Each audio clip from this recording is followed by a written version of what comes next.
Hello बच्चों, good afternoon. आप कैसे हैं बच्चों? मैं आशा करता हूँ आप ठीक हैं।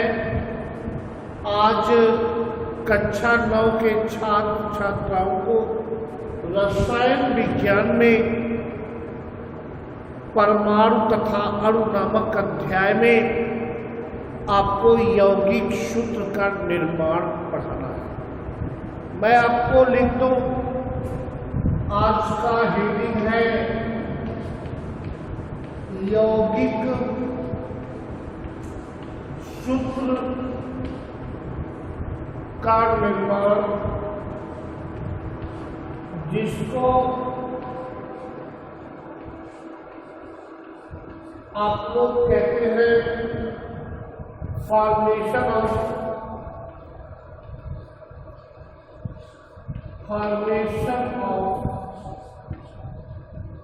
कंपाउंड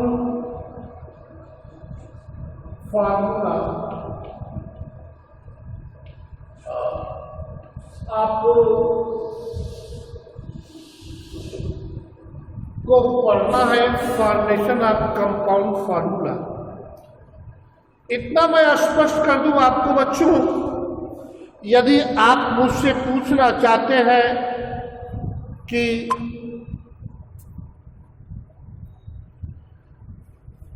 कंपाउंड फार्मूला कैसे ज्ञात करेंगे या यौगिक सूत्र का निर्माण कैसे होगा, या जिसको आप कह सकते हैं किसी भी कंपाउंड का निर्माण कैसे होगा, अभी मैं आपको इसकी व्याख्या करूंगा। पहली बात मैं आपको बता दूं कि किसी भी यौगिक का निर्माण जो है वो धनायनों और ऋणायनों से मिलकर होता है, या किसी भी यौगिक के निर्माण में धनायन तथा ऋणायन भाग लेते हैं। और इसी क्रम में मैं आपको बताना चाहता हूं कि धनायन और ऋणायन जब संयोग करेंगे तो यौगिक या कंपाउंड बनेगा।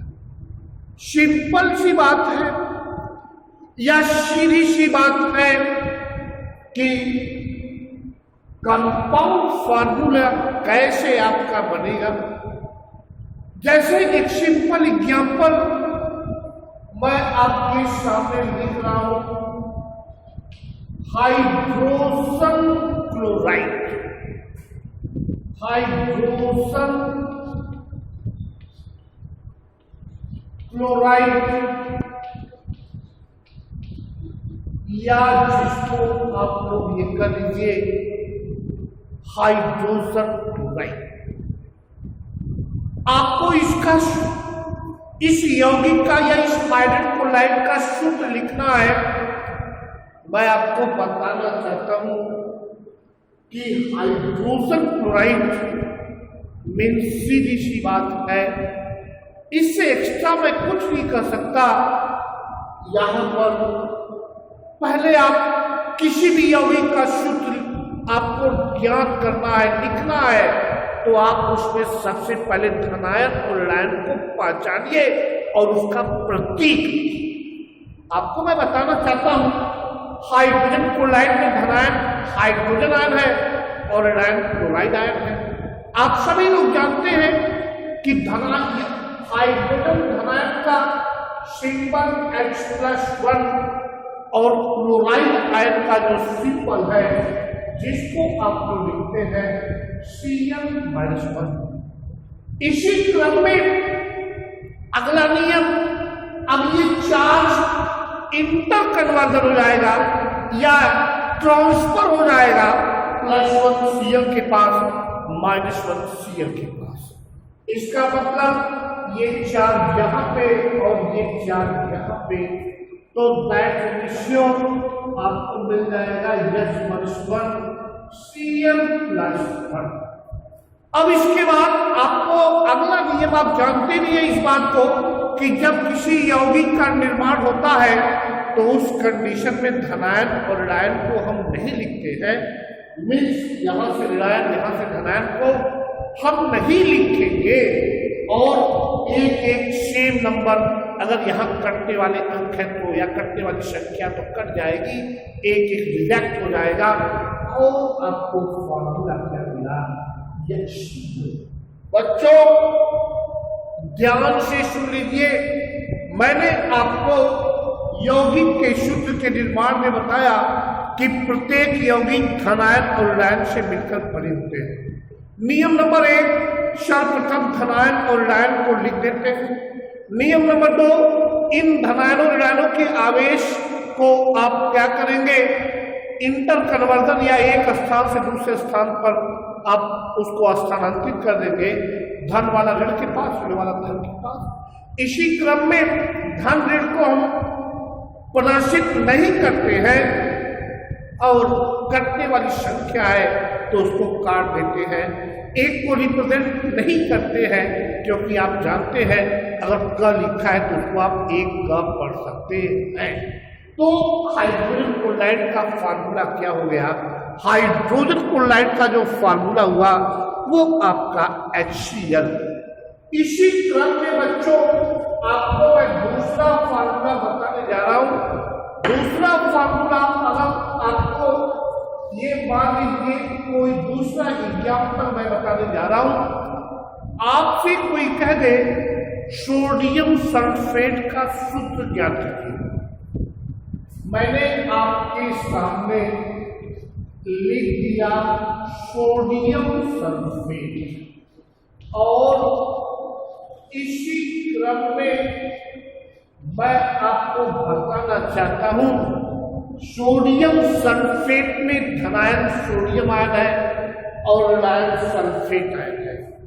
इसका मतलब यह हुआ कि नियम के अनुसार सबसे पहले आप धनायन को लिखिए तो सोडियम आयन Na+1 और सल्फेट मीन्स SO4-2। मैंने आपसे कहा है नियम नंबर 1, सर्वप्रथम धनायन को लिखिए और ऋणायन को लिखिए, इसके बाद आवेश का स्थानांतरण कर दीजिए, फिर प्लस माइनस हटा दीजिए, कटने वाली संख्या है तो काट दीजिए, एक को रिप्रेजेंट नहीं करते, फार्मूला मिल जाएगा। ये 4 यहां पर और ये 4 यहां पर, आपको क्या मिला? Na-2 इसी क्रम में SO4+1 और इसी क्रम में माइनस और प्लस कैंसिल, एक को रिप्रेजेंट नहीं करते, फार्मूला आपको क्या मिल गया? सोडियम सल्फेट का फार्मूला मिल गया Na2SO4। आप सभी को मैं फिर से बता दूं कितना क्लियर डाटा है, लेकिन उस डाटा को अगर आप ध्यान से देखेंगे तो आप कहेंगे कि सर इससे एक्स्ट्रा कुछ भी नहीं हो सकता। मेरे कहने का सेंस है किसी भी यौगिक का निर्माण धनायनों और ऋणायनों से होता है। मेरे कहने का आशय है कि सबसे पहले आप धनायन लिखते हैं, इसके बाद आप ऋणायन लिखते हैं, फिर आप क्या करेंगे? धनायनों और ऋणायनों के आवेश को स्थानांतरण आपस में कर देंगे और इसके बाद धन और ऋण को हटा देंगे, कटने वाली संख्या है तो उसको काट देंगे और लास्ट में आपको उस यौगिक का सूत्र पता चल जाएगा। एक एग्जाम्पल आपके सामने, तीसरा एग्जाम्पल मैं लिखने जा रहा हूं, जिस एग्जाम्पल को आप लोग सोडियम एसीटेट का नाम देते हैं। ये हमने आपके सामने जो लिखा है सोडियम एसीटेट, आपको सोडियम एसीटेट का सूत्र लिखना है। मैं आपको बता दूं, जब बेटा एसीटेट आएगा तो वहां पे पहला नियम थोड़ा सा चेंज होगा, बाकी सब नियम सेम, बाकी नियम मीन्स दूसरा नियम आवेश का स्थानांतरण, तीसरा नियम धन ऋण को हटा दो, चौथा नियम कटने वाली संख्या तो आपस में काट दो, पांचवा नियम एक को नहीं लिखते हैं। पहला नियम क्या चेंज है? अभी भी मैंने बताया है कि किसी भी यौगिक का सूत्र ज्ञात करना है तो धनायन को पहले ऋणायन को बाद में लिखते हैं। लेकिन सही बात यह है, अगर एसीटेट की दशा है या एसीटेट आयन की दशा है तो आप सबसे पहले आप ऋणायन को लिखेंगे, इसके बाद धनायन को लिखेंगे। बाकी हर यौगिकों में पहले धनायन और ऋणायन को लिखा जाएगा। फिर से बच्चों सुन लो, अगर एसीटेट आया है तो एसीटेट वाले यौगिक में ऋणायन पहले धनायन बाद में, बाकी सभी यौगिकों में धनायन पहले और ऋणायन बाद में लिखते हैं। इसका मतलब एसीटेट का सिंबल CH3COO-1, सोडियम का सिंबल Na+1। अब इसके बाद इस चार्ज को ट्रांसफर करेंगे तो आपका क्या होगा, CH3 now COO+1 और ये आपका Na-1, और इस प्लस माइनस को लिखते नहीं, एक को रिप्रेजेंट नहीं करते हैं बच्चों। फार्मूला क्या मिल गया, फार्मूला मिल गया CH3COO, जिसको आप लोग कहते हैं सोडियम एसीटेट या जिसको आप लोग कहते हैं sodium salt of acetic acid. तो ये आपका सोडियम एसीटेट है। मैं आपको एक बार फिर से नियम को बता दूं, किसी भी यौगिक का, सुन ले ध्यान से, किसी भी यौगिक का अगर सूत्र लिखना है तो सबसे पहले आप धनायनों और ऋणायनों को लिखेंगे। इसके बाद इन धनायनों और ऋणायनों का आवेश का स्थानांतरण कर देंगे। इसके बाद धन और ऋण चिन्ह को हटा देंगे और कटने वाली संख्या जो है उसको काट देंगे, एक को रिप्रेजेंट नहीं करेंगे, तो आपको यौगिक का फार्मूला मिल जाएगा। लेकिन मैं आपको बता दूं, यदि आपका यौगिक के नाम में एसीटेट है तो एसीटेट को पहले, एसीटेट वाले यौगिक में ऋणायन को पहले और धनायन को बाद में लिखते हैं। तदंतर आपका जो है बाकी नियम सेम है। तो इसका मतलब ये हुआ बच्चों, अगर आप लोग हमारी बात को ध्यान से सुने होंगे तो आप यही कहेंगे कि सर आपने जो ये बताया है या आपने जो ये यौगिक के सूत्र को ज्ञान करने के लिए नियम बताया है, इससे तो ये हमको क्यों पता चल जाए कि धनायन और ऋणायन की लिस्ट हमको पता चल जाए।